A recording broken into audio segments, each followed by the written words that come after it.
Hi, Larry Alterman here, and welcome to video number 3 in my cycle stop valve expose series. In my first video, it was a general video in which I described how many of the things that cycle stop valves says is disinformation. I had noticed that cycle stop valves puts out many videos that have a lot of disinformation and lies in them, and I thought it was fair that somebody would counteract that with a video that explains the truth about how these cycle stop valves work. It was my original intention that this would be by one video. I just planned to put this one video out and that would be it. However, after I put that video out, they posted many horrible comments on my video.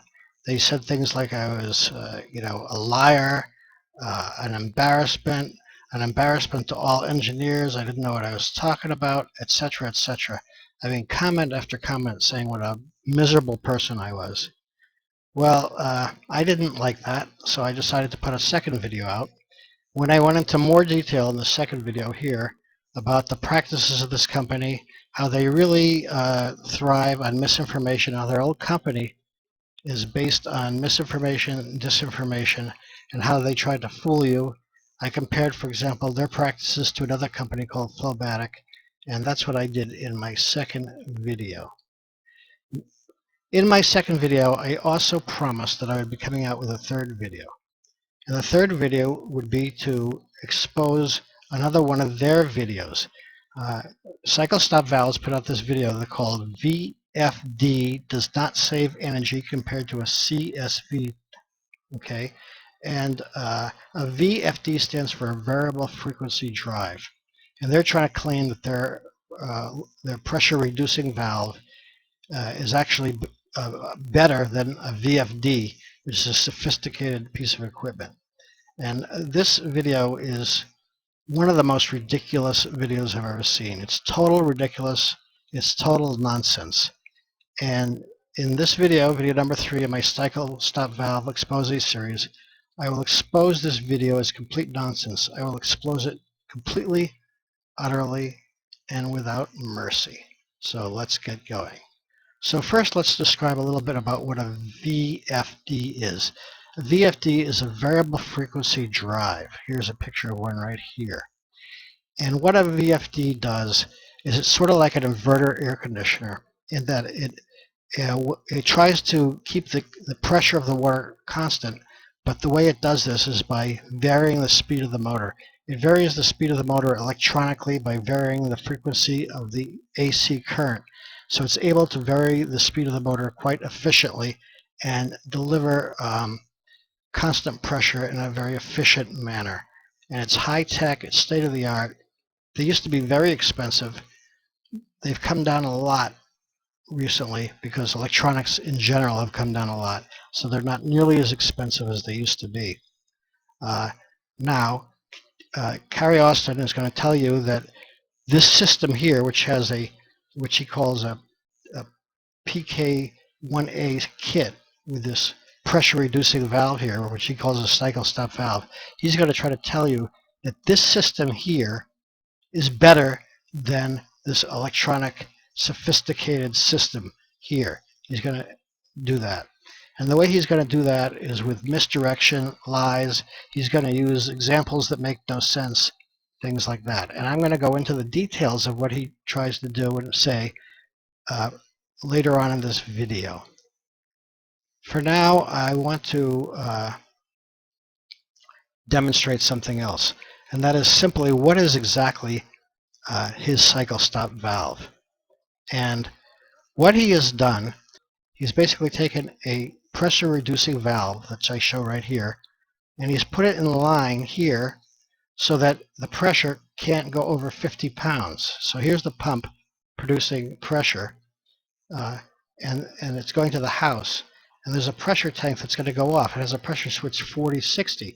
But this valve here prevents the pressure from going up to 60, so once you start the water and the pump goes on, it never reaches 60 pounds, so the pump will stay on and there won't be any cycling as long as you keep a draw to the house, as long as something is drawing water. And that's basically what he's doing, is a pressure reducing valve. Oh, but now I hear what he would be saying when he looks at this picture. He goes, that's not true. In your picture, the pump will never go off. And a cycle stop valve is a sophisticated piece of equipment in which it will keep the pressure tank from filling up to 60 pounds until the water goes off, and then it will slowly fill the pressure tank. So this is not going to work. Your picture is stupid. That's what he would say if he was looking at this picture. But I'm going to add something to the picture. And what I'm going to add is a simple bypass around the pressure reducing valve. And this bypass will have a valve in it in which I set to a very low rate, so only a trickle of water could go through here. So while the house is drawing water, most of the water will be going through this valve as long as the pressure is not building up. And the little trickle of water that goes through here is not going to really amount to anything. And as when the house no longer draws water, what's going to happen is the pressure is going to reach 50, and this valve here is going to prevent any more water from going straight through. Okay, but then what's going to happen, because remember there's no more water going into the house, the little trickle of water is going to go through here, around the bypass, and into the pressure tank, and it's going to fill up the pressure tank to 60, and the pump will go off. So his fancy cycle stop valve is nothing more than a pressure reducing valve, which has been around for 100 years. It's a very common item. It's a simple item, and all he did was put a little bypass around it. That's what he did, but he put it into one unit. He put this little bypass around it, and he called it a cycle stop valve. So going back to this previous picture, we can see this little kit that he's put together, which consists of a small pressure tank, 4.5 gallons, together with a pressure gauge and a standard pressure switch, and his fancy cycle stop valve. And now I'm going to go back to the picture over here. I'm going to show you what it would cost to do it yourself. So in his little kit costs $440, but you can buy one of these valves, these pressure reducing valves, for only $82. And then the pressure switch is $20. A 4.5 gallon pressure tank you can buy on Amazon for $45.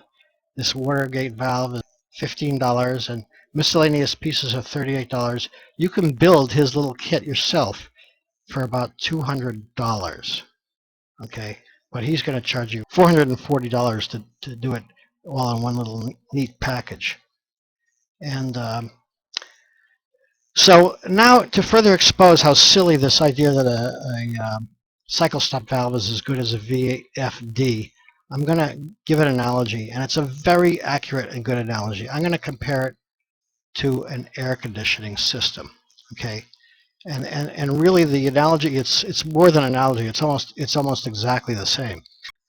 I'm going to compare a standard old technology air conditioner to a standard pressure control system. So both systems have a pump powered by a motor. One pumps water, one pumps Freon. One has a thermostat and one has a pressure switch. Each of them controls whether the motor goes on or off. The air conditioner goes off when the temperature is low. The pressure control system goes off when the pressure is high. The air conditioner goes on when the temperature is high, and the pressure control system goes on when the pressure is low. They both go on and off, and there is nothing in between. They are either on or they are off. There is no other state. And they both have something called hysteresis. So what hysteresis is a built-in delay to when the motor goes on and off. For example, consider the air conditioner. Let's say you set the air conditioner to 75 degrees. So if there was no hysteresis, when the temperature went above 75 degrees, the air conditioner would go on. Then it would, in a minute later, it would go under 75 degrees and it would go off.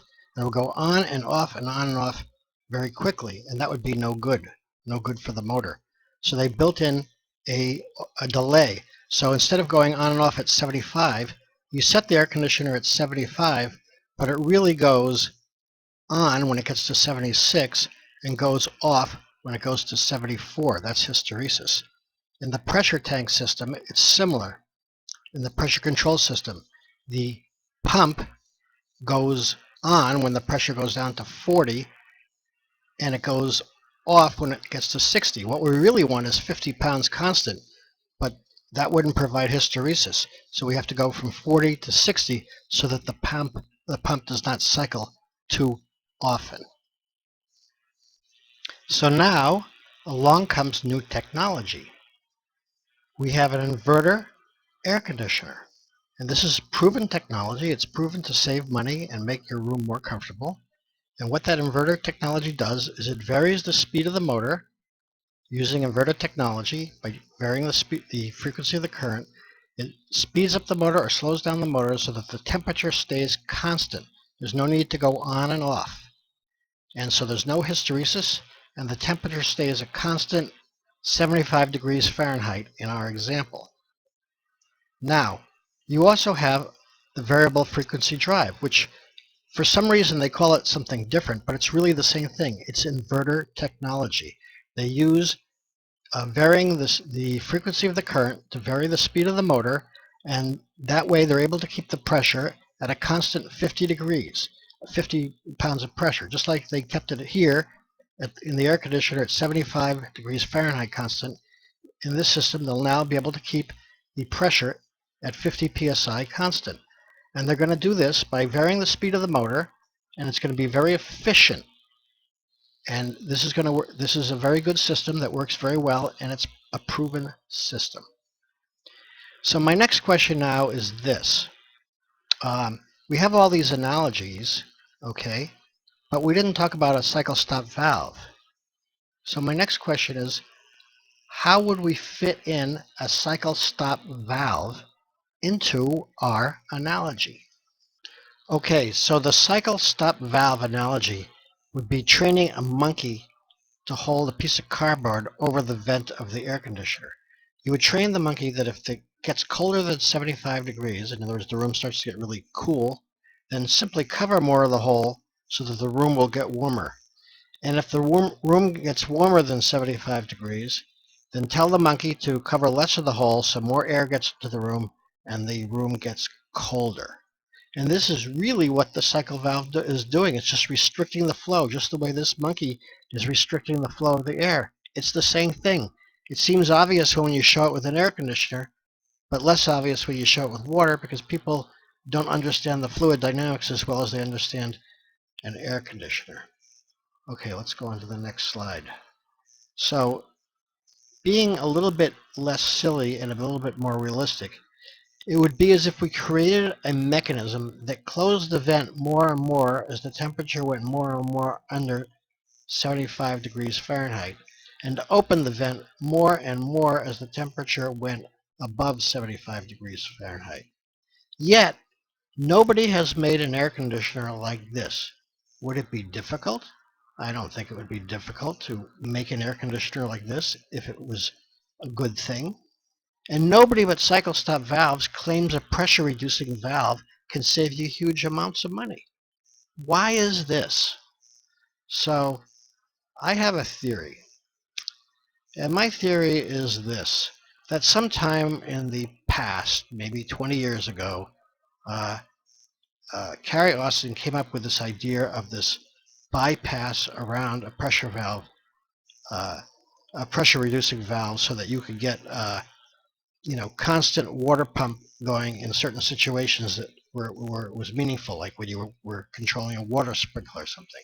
So he had this idea, why don't I take this setup right here and make it into a nice little neat valve. So he probably took everything that was here, okay, and he made it into this nice little neat valve, and he called it a cycle stop valve. Except there was one problem. When people knew the truth about this valve, they didn't really want to buy it because it really doesn't stop cycles. It only stops cycles in very specific situations. But in many situations, it actually increases the number of cycles. So this valve is not really very useful. And probably Carrie Austin wasn't very happy about this. So he decided, well, how can I sell more of these valves? And then the only way to sell more of these valves is through deception, exaggeration, misdirection, disinformation and lies. So the whole business model of selling these cycle stop valves is basically deception. They try to fool you into thinking this valve does something more than it does, but it doesn't. It's just simply a pressure reducing valve, and in some cases it will be a good thing. It will keep the pressure even when you need it to be, and in some cases this valve could be useful in some very limited cases.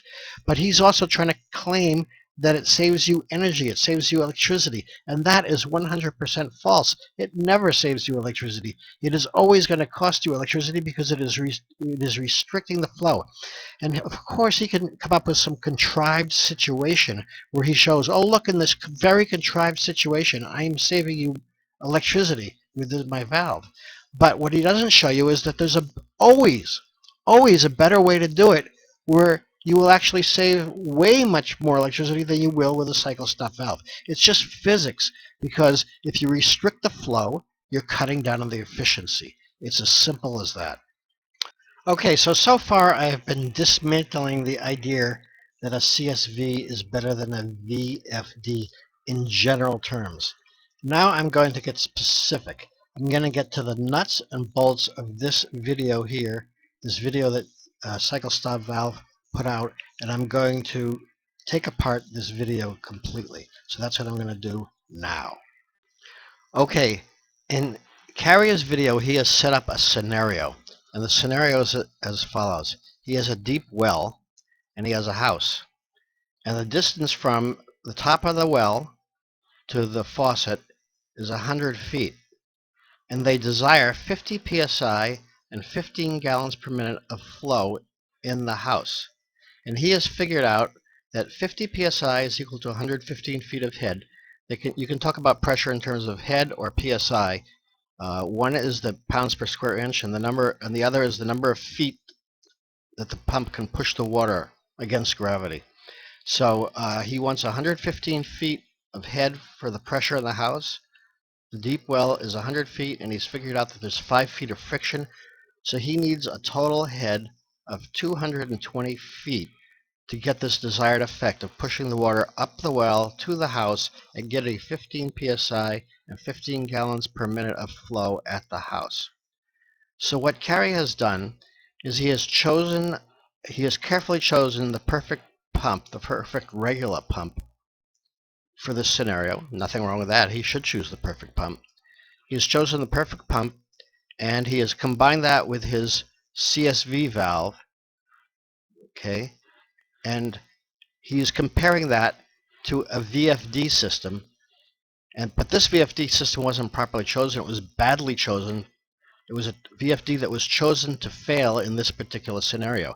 So he's comparing a pump that he picked out to succeed against a VFD which he's picked out to fail. And furthermore, he's going to show that with his CSV system, okay, and the CSV system will always stay on even if the flow rate is only 2 gallons per minute. Let's say you're taking a shower and you're only going at 2 gallons per minute. He's going to say that's all right, because this pump uses 1,038 watts at 15 gallons per minute. He talks about horsepower. I like to convert horsepower to watts. People are more familiar with watts. Horsepower and watts can be converted back and forth using this formula up here. So he's going to show that his pump uses 1,038 watts at 15 gallons per minute, but he's going to claim it's okay if we slow it down to 2 gallons per minute because the pump will then use less watts. And at 2 gallons per minute, the pump only uses 468 watts. It only uses 468 watts when restricted to 2 gallons per minute. So based on this scenario that he has set up, he's going to come to some conclusions.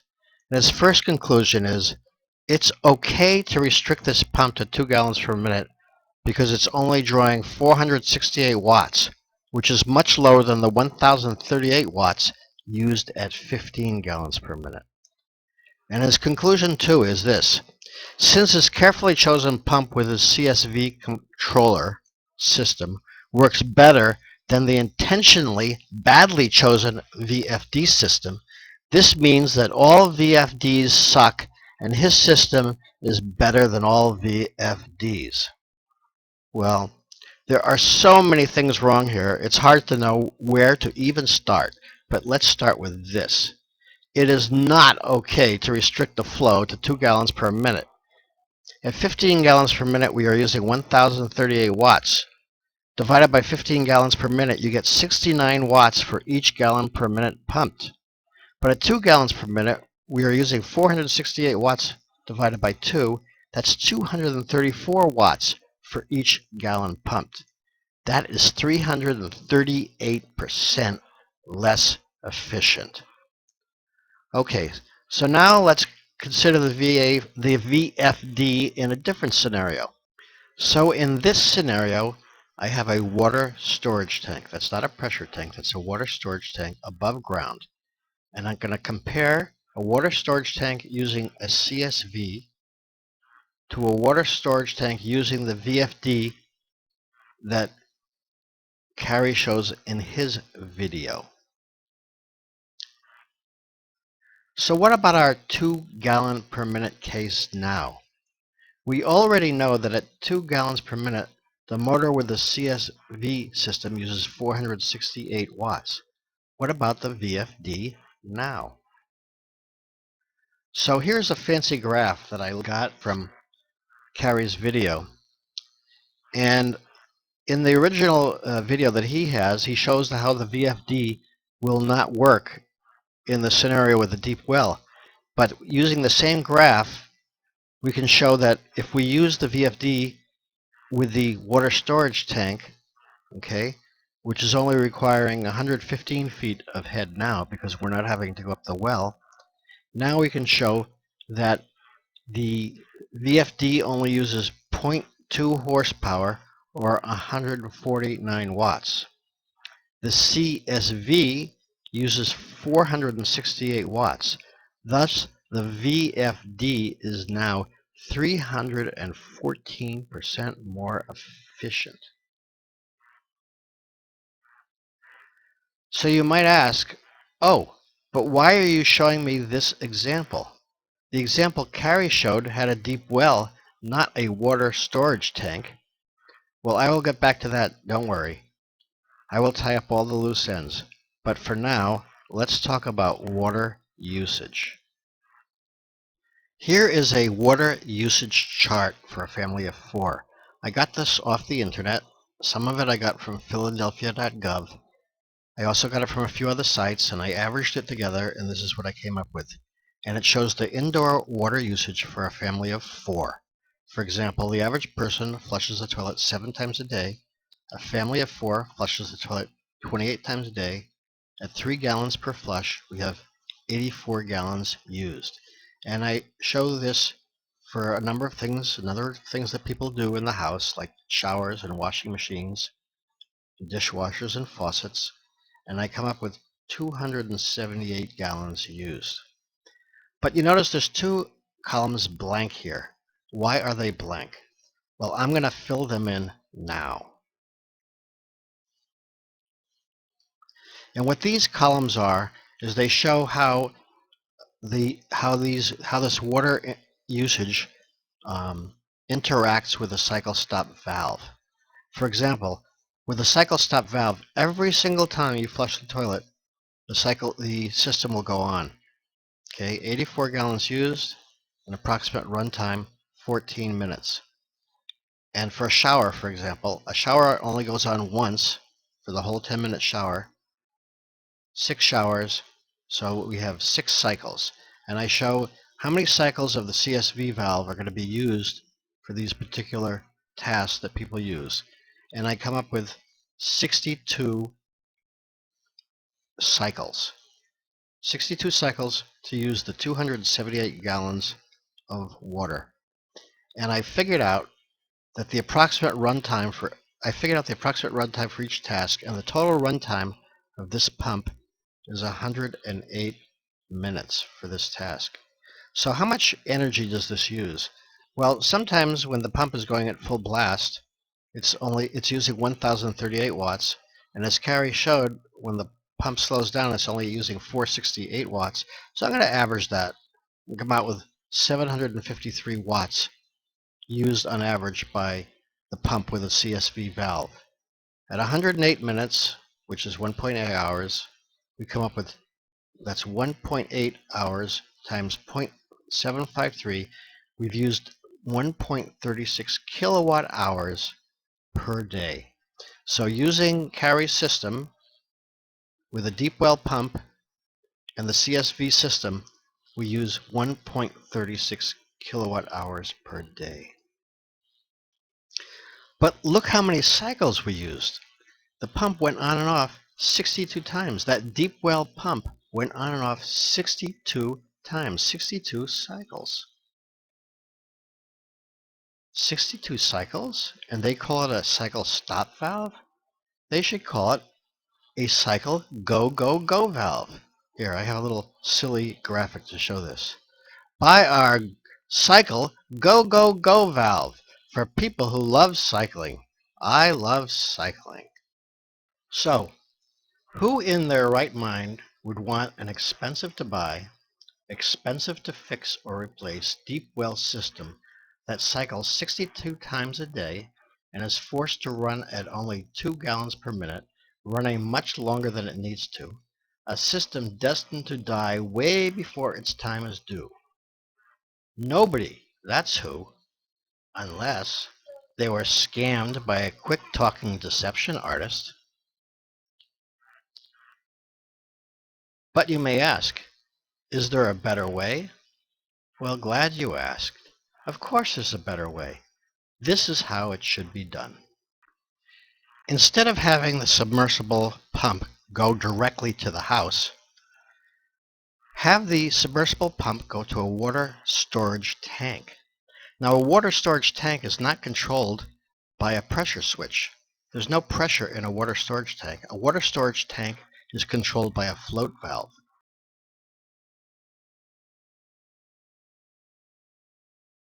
And when the tank is empty, the pump will go on, and when the tank is full, the pump will go off. In this example, we have a 300-gallon water tank controlled by a float valve. Now, since we don't go directly to the house, we're going to need another pump. We're going to need a booster pump that goes from the water storage tank to the house. And for this booster pump, we're using a standard, that is no CSV, standard system with a 0.75 horsepower motor, that's 560 watts, a 50-gallon pressure tank, and a 40-60 pressure switch. Now, with just 100 feet of head, because we no longer have to supply pressure to the house with this deep well pump, so with just 100 feet of head, this pump, according to the graph that Carey shows, can deliver 22 gallons per minute at 1,038 watts. With a household use of 278 gallons, as we showed before, this pump will go on once a day for 13.6 minutes using just 0.24 kilowatt hours. To summarize, with a water storage tank, we will have 1 cycle a day of the deep well pump. With a CSV, we will have 62 cycles a day. With a water storage tank, the total run time of the deep well pump will be 13.6 minutes a day. With a CSV, we will run 108 minutes a day. And finally, with a storage tank, we will use 0.24 kilowatt hours per day, but with a CSV, we will use 1.36 kilowatt hours per day. Oh, why? Why, oh, why would you want a CSV? But I can hear somebody saying now, what about the booster pump? You haven't factored in the booster pump. Okay, I'll factor that in now. Let's talk in terms of maintenance first. You're not really that concerned about the maintenance of a booster pump. A booster pump is way cheaper than a deep well pump. That's number one. Number two, the booster pump is very accessible. It's right there in your house where you can get at it. If it does need to be repaired or replaced, it's easy to do so. It's cheap and easy to replace a booster pump. It's very expensive and difficult to replace a deep well pump. So you'd much rather replace or fix a booster pump than a deep well pump. What about the power consumption? We didn't add in the power consumption for the booster pump. Okay, so let's do that now. I'm not going to go over all the math. I've done the math, but it's a waste of your time for me to go over the math. You can go over it if you want to. It's correct. But what I come down to is that the booster pump itself will use 0.17 kilowatt hours a day. You have to add this to the 0.24 kilowatt hours used from the deep well pump for a total of 0.41 kilowatt hours used when using a storage tank with a booster pump. 0.41 kilowatt hours a day for the water storage usage that we showed in the chart. So let's do a little summary here now. The power usage with the CSV system is 1.36 kilowatt hours per day. The power usage with a storage tank system is 0.41 kilowatt hours per day. The storage tank system is 331% more efficient. But never mind the electricity, maintenance is the real issue. The deep well pump, it goes on 62 times with the CSV system versus only 1 time a day when you use a storage tank. So my final question is why? Why, Carrie Austin, do you try to promote this cycle stop valve as the solution to all problems when you know perfect well it isn't? People who believe you will buy your system and destroy their deep well pump in a short amount of time. And all so that you can sell one of your valves? Is that really being reputable? Is that really the way you should do business? So this whole company basically is a company about deception. They try to deceive you into thinking their product will solve your problem, when really their product will not solve your problem in most cases. It has a limited use. I'm not going to say it's never has a use, but the cycle stop valve has a very limited use. And the cycle stop valve company is in the business of deception to make you think their cycle stop valve can do way more than it actually can do.